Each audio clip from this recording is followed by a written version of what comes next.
அத காரணம் அந்த என்னோட ஊர்ல நான் சிங்கள போய் குத்தன கோயந்த மாறல என் பேரை கேட்டாலர வணங்க சித்தில கோயந்தன ஓட விட்டு முட்டுன்னு வச்ச முத்தில ஐயோ வாப்பா உன் கட்டியை எடுத்து வீசு நான் உனக்கு மேல பார்த்துட்டேன்டா எவ்வளவு பெரிய கேசு ஐயோ வாப்பா உன் கட்டியை எடுத்து வீசு நான் நேத்து கூட ஆச்சிட்டு வந்தேன் ஸ்ரீநாசம கேசு அத காரணம் அந்த என்னோட ஊர்ல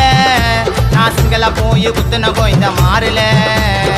மாமா ஜானே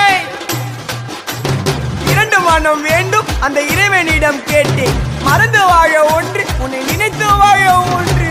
கராபா சொன்னேன் ஜானே